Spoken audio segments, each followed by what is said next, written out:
हाय दोस्तों, कैसे हैं आप सब। आशा करता हूं आप सभी अच्छे होंगे। मैं हूं हरेंद्र वैष्णव और स्वागत है आपका मेरे YouTube channel science by HK पर। इससे जो पहली मेरी वीडियो थी उसमें हमने न्यूट्रिशन एंड प्लांट के बारे में पढ़ा था। आज की जो वीडियो है इसमें हम न्यूट्रिशन इन एनिमल्स में पढ़ेंगे। एनिमल्स में न्यूट्रिशन कैसे होता है और विशेषतः आज हम न्यूट्रिशन इन ह्यूमंस बीइंग्स में पढ़ेंगे।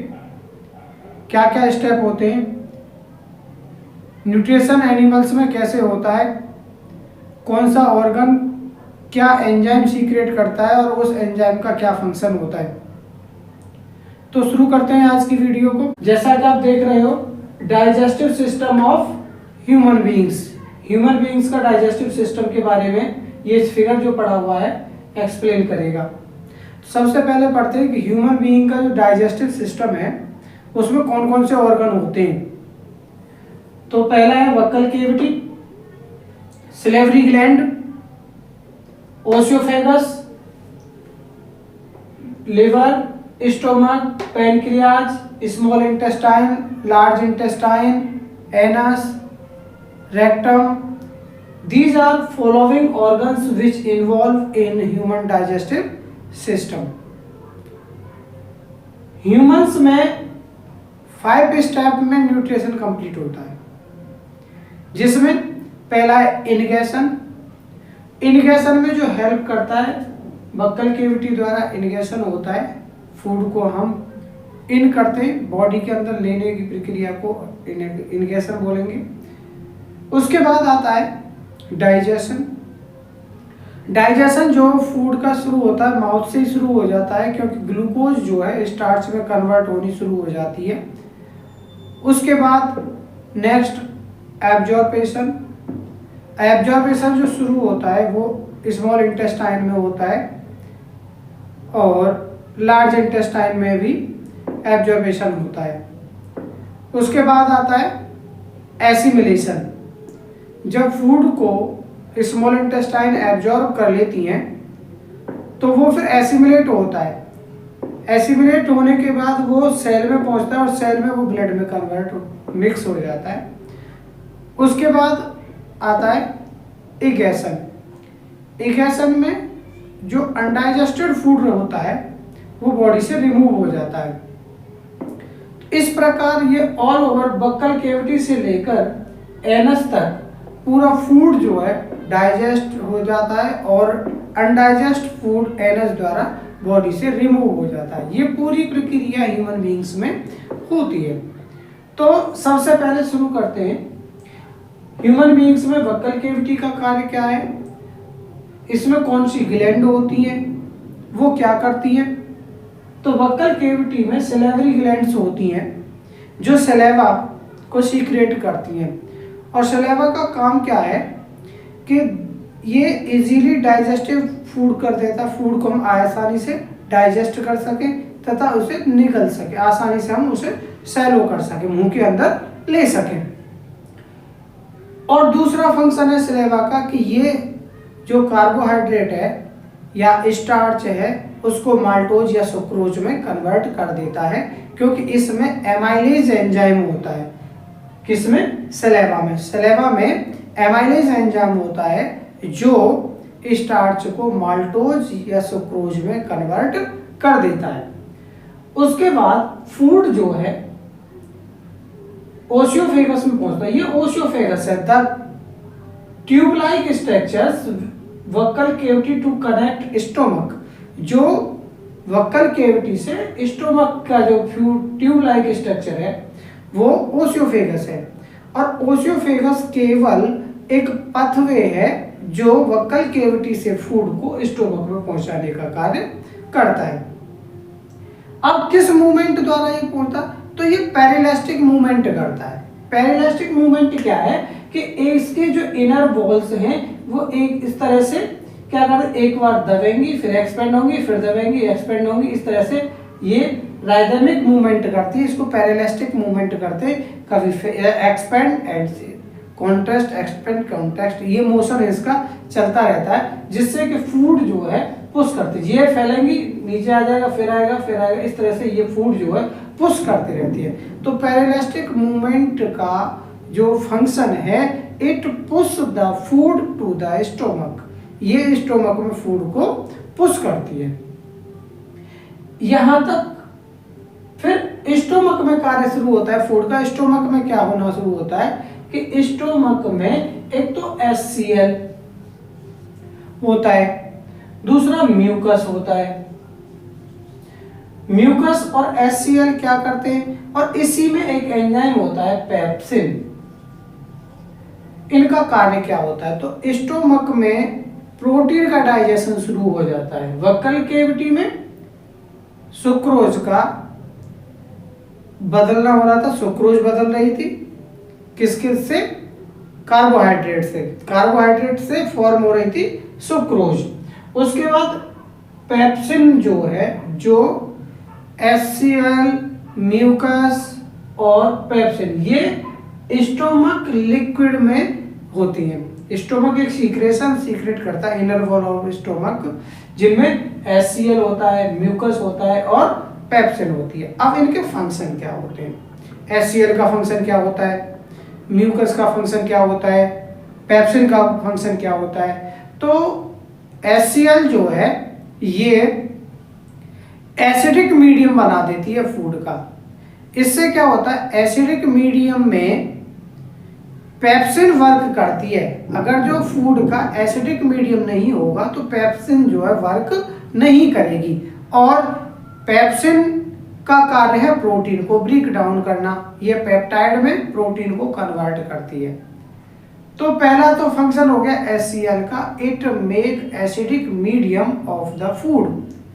नेक्स्ट, ये जो कोई भी बैक्टीरिया वगैरह फूड में होता है तो उसको भी किल करने में हेल्प करता है। HCl जो है उसको विषाक्त रहित कर देता है फूड को। तो दो फंक्शन हो गए HCl के, एक तो बैक्टीरिया लाइक कोई भी यदि फूड में होता है तो उसको किल कर देती है, दूसरा ये एसिडिक मीडियम बनाती है फूड का, जिससे कि पेप्सिन आसानी से वर्क कर सके और प्रोटीन को तोड़ सके, पेप्टाइड में कन्वर्ट कर सके। अब नेक्स्ट रह जाता है म्यूकस क्या करता है। म्यूकस जो है ये inner wall of stomach save from the राइदेमिक या rough effect of HCl। HCl क्या है, बर्निंग सब नेचर रखता है। यदि ये एक्सेस अमाउंट में हो जाता है तो inner side of the wall में be damage, then mucus save it from the bad effect of hydrochloric acid. Mucus का कार्य है कि इनर सरफेस को, स्टोमक के को HCl के इफेक्ट से बचाने का कार्य करती है म्यूकस। यहाँ तक ये जो फूड पार्शली डाइजेस्टेड होता है वो फिर सीक्रेट होता है स्मॉल इंटेस्टाइन में, और स्मॉल इंटेस्टाइन जो है दो ग्लैंड से कनेक्ट हुई होती है, जिसे हम बोलते हैं लिवर और पैनक्रियाज। अब यहाँ से फूड को जो रेगुलेट करती है वो होती है स्पिंचर्स। स्पिंचर्स क्या है, ये एक थिन कैपिलरीज है, वेन्स है, जो फूड को रेगुलेट करती है inter of the small intestine में। स्टोमक से फूड जो स्टोमक स्मॉल इंटेस्टाइन में पहुंचता है तो उसको रेगुलेट करने का काम करती है स्पिंचर्स। अब स्मॉल इंटेस्टाइन में लिवर भी अपना सीक्रेशन छोड़ता है, पैनक्रियाज भी अपना सीक्रेशन जो छोड़ता है, इसको बोलते हैं हम bile juice. The secretions which add into the small intestine from the liver is known as bile juice. Bile juice gall bladder से आती है, स्टोर रहती है गाल ब्लैडर में, और इसका कार्य क्या है, गाल ब्लैडर में से जो बाइल जूस आ रहा है उसका फंक्शन क्या है। एक तो ये ग्रीनिश कलर की होती है, दूसरा ये साल्ट कंटेन करता है। क्या करता है, साल्ट कंटेन करता है। और साल्ट क्या करता है, ये फैट को इमल्सिफाइड करता है, फैट को ब्रेक डाउन करने का काम करता है। दूसरा, जो एसिडिक मीडियम था फूड का वो एल्काइन मीडियम में कन्वर्ट हो जाता है, किसके कारण, बाइल जूस के कारण। तो बाइल जूस का जो मीडियम होता है वो एल्काइन होता है, जब ये फूड में ऐड हो जाता है तो एसिडिक मीडियम से फूड एल्काइन में कन्वर्ट हो जाता है। यहां से फिर पैनक्रियाटिक जूस सीक्रेट होता है स्मॉल इंटेस्टाइन में, और इसमें एमाइलेज, ट्रिप्सिन और लाइपेज, ये 3 एंजाइम फूड में मिक्स होते हैं। और ये क्या है, एंजाइम वो केमिकल है, कैटाकल्स हैं जो फूड को डाइजेस्ट करने में हेल्प करते हैं। ये केमिकल सबस्टेंस होते हैं एंजाइम जो है। तो इसमें एमाइलेज क्या कर रहा है, कार्बोहाइड्रेट को ब्रेक डाउन कर रहा है। ट्रिप्सिन जो पेप्टाइड थी उसे पेप्टोन में कन्वर्ट कर रहा है, यानी ये प्रोटीन को तोड़ने का काम करता है। कौन, ट्रिप्सिन। ट्रिप्सिन जो है प्रोटीन को तोड़ रहा है। नेक्स्ट लाइपेज इमल्सिफाइड फैट को फिर से ब्रेक डाउन करता है। तो तीनों एंजाइम जो हैं जो पैनक्रियाटिक जूस में प्रेजेंट होते हैं, एक होता है लाइपेज, एक होता है ट्रिप्सिन, एक होता है एमाइलेज। एमाइलेज जो है कार्बोहाइड्रेट को ब्रेक डाउन कर रहा है, ट्रिप्सिन प्रोटीन को तोड़ने का काम कर रहा है, लाइपेज फैट को तोड़ने का काम कर रहा है। ये इसके बाद फिर स्मॉल इंटेस्टाइन भी अपना इंटेस्टिनल जूस इसमें सीक्रेट करता है फूड में, और यहाँ फूड जो इमल्सिफाइड फूड फैट थी, पेप्टोन थी, ये सभी और छोटे छोटे मॉलिक्यूल्स में ब्रेक डाउन हो जाते हैं, जिससे कि विली उसे आसानी से एब्जॉर्ब कर सके। और ये ऐसे इतने छोटे टुकड़े हो जाते हैं कि ये वाटर में सॉल्युबल हो जाते हैं। वाटर सॉल्युबल सबस्टेंस में इंटेस्टाइनल जूस फूड को कन्वर्ट करता है। इंटेस्टाइनल जूस का जो कार्य है, इंटेस्टाइन से जो जूस सीक्रेट हो रहा है उसका फंक्शन है कि वो फूड को वाटर सॉल्युबल मॉलिक्यूल्स में कन्वर्ट कर देता है। इसके बाद फूड जो है स्मॉल इंटेस्टाइन में ही एब्जॉर्ब होता है और एब्जॉर्ब करती हैं विली। अब विली क्या है, एक फिंगर लाइक प्रोजेक्शन है, एक फिंगर लाइक प्रोजेक्शन है जो स्मॉल इंटेस्टाइन की इनर लेयर में होती है। ये विली है। ये क्या करती है, विली जो है सरफेस एरिया को बढ़ा देती है एब्जॉर्बेशन के सरफेस एरिया को बढ़ाने का काम करती है विली, और एब्जॉर्ब भी करने का, फूड को जो एब्जॉर्ब करती है वो भी विली करती है। विली जो है स्मॉल कैपिलरीज से कनेक्ट होती है, विली स्मॉल ब्लड कैपिलरीज से कनेक्ट होती हैं, और यहाँ से विली जो है फूड को ब्लड में दे देती है, ब्लड कैपिलरीज उसको ले लेती हैं, और फिर यहाँ फूड जो है सेल में एसिमिलेट हो जाता है। विली द्वारा फूड जो है सेल में एसिमिलेट हो जाता है। इसके बाद जो अनडाइजेस्टेड फूड है वो लार्ज इंटेस्टाइन में पहुंचता है। लार्ज इंटेस्टाइन में क्या होता है, वाटर का एब्जॉर्बेशन होता है। लार्ज इंटेस्टाइन वाटर को एब्जॉर्ब करती हैं, और इसके बाद जो अनडाइजेस्टेड फूड है वो रेक्टम में आकर स्टोर हो जाता है, और यहाँ भी फिर एक स्पिंचर्स लगी हुई होती है जो फीसिस को रेगुलेट करती है। अनडाइजेस्टेड फूड को स्टोमक से एनस द्वारा बाहर निकलने को भी रेगुलेट करती है स्पिंचर्स।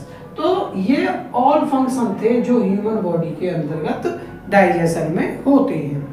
इसके बाद ये जो एलिमेंट्री, इसको यहाँ से लेकर यहाँ तक के जो फूड पाइप है, इसको पूरे को हम एलिमेंट्री कैनाल भी बोलते हैं, और इसकी जो साइज है अलग अलग ऑर्गन्स में अलग अलग होती है। जीव में जैसे कार्निवोरस में ये छोटी होती है क्योंकि वो मांस खाते हैं, और उनकी आसानी से वो उसे डाइजेस्ट कर सकते हैं, फ्लैश जो है आसानी से डाइजेस्ट हो जाता है, तो इसीलिए उनमें एलिमेंट्री कैनाल छोटे साइज की होती है। यदि हम हर्बीवोरस की बात करें, जो शाकाहारी पशु हैं जो ग्रीन प्लांट को खाते हैं, तो ग्रीन प्लांट जो है सेलुलोज रिच होता है, उसमें बहुत ज़्यादा मात्रा में सेलुलोज होती है, और उसे डाइजेस्ट करने के लिए एक लार्ज सरफेस एरिया की आवश्यकता पड़ती है। इसीलिए हर्बीवोरस की जो एलिमेंट्री कैनाल है वो लंबी होती है, बड़ी होती है। तो ये मैं एक बार फिर रिपीट कर देता हूं, फूड वक्कल कैविटी से शुरू होता है। वक्कल कैविटी में सिलेवरी ग्लैंड होती है, सिलेवा उसमें मिक्स हो जाता है। सिलेवा क्या करता है, सिलेवा इजीली डाइजेस्ट करने में मदद करता है, हम उसे आसानी से फूड को शैलो कर सकते हैं। तथा सिलेवा में एमाइलेज होता है, एमाइलेज कार्बोहाइड्रेट को माल्टोज में कन्वर्ट कर देता है या स्टार्च को सुक्रोज में कन्वर्ट कर देता है। उसके बाद ओसियोफेगस में फूड पहुंचता है और ओसियोफेगस केवल एक पथवे है जो वक्कल कैविटी को स्टोमक से जोड़ने का काम करता है। इसमें पेरिलेस्टिक मूवमेंट होता है जो फूड को पुश करता है स्टोमक की ओर। स्टोमक में 3 सबस्टेंस होते हैं, एचसीएल, म्यूकस, पेप्सिन। ये जो है एचसीएल क्या करता है, एसिडिक मीडियम कन्वर्ट करता है और इनर लेयर ऑफ स्टोमक को प्रोटेक्ट करता है bad effect of hydrochloric acid. Pepsin जो है एसिडिक मीडियम में प्रोटीन को ब्रेक डाउन करता है। स्टोमक से फूड को रेगुलेट करती है स्पिंचर्स। स्पिंचर्स से होता हुआ फूड स्मॉल इंटेस्टाइन में पहुंचता है और स्मॉल इंटेस्टाइन में लिवर और पैनक्रियाटिक जूस अपना सीक्रेशन छोड़ते हैं, जिसे लिवर जो है बाइल जूस सीक्रेट करता है और बाइल जूस जो है साल्ट और एमाइलेज रखता है। ये एल्काइन मीडियम में कन्वर्ट कर देता है बाइल जूस और फैट को तोड़ने का काम करता है। पैनक्रियाटिक जूस में 3 एंजाइम होते हैं, एमाइलेज, ट्रिप्सिन और लाइपेज। ये 3 एंजाइम होते हैं। एमाइलेज जो है कार्बोहाइड्रेट को ब्रेक डाउन करता है, ट्रिप्सिन प्रोटीन को तोड़ने का काम करता है, लाइपेज फैट को फैटी एसिड में कन्वर्ट कर देता है। इसके बाद फूड स्मॉल इंटेस्टाइन में पहुंचता है। यहाँ पर भी स्मॉल इंटेस्टाइन अपना सीक्रेशन डालती है, जिससे कि जो लार्ज मॉलिक्यूल्स थे फैटी एसिड के, ग्लिसरॉल के, ये वाटर सॉल्युबल हो जाते हैं, आसानी से वाटर में डिजॉल्व हो जाते हैं और यहाँ स्मॉल इंटेस्टाइन में ही एब्जॉर्बेशन होता है। एब्जॉर्बेशन में हेल्प करती है विली, और विली क्या है, finger like projection inside the small intestine. इसके बाद विली जो है कनेक्ट होती है ब्लड कैपिलरीज द्वारा। ब्लड कैपिलरीज इस डाइजेस्टेड फूड को एसिमिलेट कर देती हैं ब्लड में। उसके बाद फूड पहुंचता है लार्ज इंटेस्टाइन में। लार्ज इंटेस्टाइन में वाटर का एब्जॉर्बेशन होता है और अनडाइजेस्टेड फूड स्टोर हो जाता है रेक्टम में और फिर ये एनएच द्वारा बॉडी से रिमूव कर दिया जाता है। इस तरह से ह्यूमन बीइंग में डाइजेशन पूरा हो जाता है। नेक्स्ट टॉपिक है डेंटल कैरीज। डेंटल कैरीज क्या, दांतों में क्या क्या बीमारियां हो सकती हैं, उनको बोलते हैं डेंटल कैरीज। तो पहले तो ये एक फिगर है टीथ का, इसके पार्ट है इनेमल, जो वाइटेस्ट लेयर होती है, जो वाइटेस्ट लेयर होती है टूथ की, उसको हम इनेमल बोलते हैं। इसके बाद आता है डेंटाइन, उसके नीचे 2 दाढ़ें होती हैं टीथ में, उनको डेंटाइन बोलते हैं। अंदर इनेमल के अंदर जो है एक पार्ट होता है उसको हम पल्प कैविटी बोलते हैं और ये गम है जो टीथ को पकड़े हुए होता है। तो इसमें एक तो डेंटल कैविटीज और एक प्लेग्यू, दो तरह की बीमारियां हमारे दांत में हो सकती हैं। अब प्लेग्यू क्या है, एक येलोइश लेयर दांतों पर लग जाती है जिसके कारण मसूड़ों से गम से ब्लीडिंग होनी शुरू हो जाती है और फाउल स्मेल मुंह से आनी शुरू हो जाती है। अब ये होती क्यों है, क्योंकि जब फूड हम खाते हैं तो कुछ टुकड़े दांतों के बीच फंस जाते हैं और बैक्टीरिया उनको क्या करते हैं, तोड़ने का कार्य करते हैं और तोड़ते समय वो धीरे धीरे एक लेयर दांतों पर जमा जाते हैं, जिसे हम डेंटल प्लेग्यू बोलते हैं। तो डेंटल प्लेग्यू क्या है, एक yellowish layer which deposit on the tooth is known as dental plaque. Dental cavity क्या है कि जब बैक्टीरिया फूड को तोड़ रहे हैं तो वो एसिड में कन्वर्ट करते हैं फूड को। यदि हम प्रॉपर टूथब्रश नहीं करते हैं तो वो एसिड बैड इफेक्ट डालता है दांतों पर, जिससे कि दांतों में छेद होने शुरू हो जाते हैं, दांत जो जगह जगह से टूटने शुरू हो जाते हैं, जिनको हम बोलते हैं डेंटल कैविटी। इस तरह से व्हाइट स्पॉट इन पर आ जाते हैं, जिसको क्या बोलते हैं, डेंटल कैविटीज बोलते हैं। इससे बचने के लिए हमें क्या करना चाहिए, हमें एल्काइल मीडियम से रिलेटेड कोई भी या बेस युक्त कोई भी टूथब्रश हमें करना चाहिए, जिससे कि इसका एसिडिक मीडियम न्यूट्रलाइज हो जाए। ये डेंटल कैविटीज होती हैं। तो आज की वीडियो में बेटा इतना ही। यदि वीडियो अच्छी लगी हो तो इसे शेयर करें, कमेंट करें, हमारे चैनल को सब्सक्राइब करें।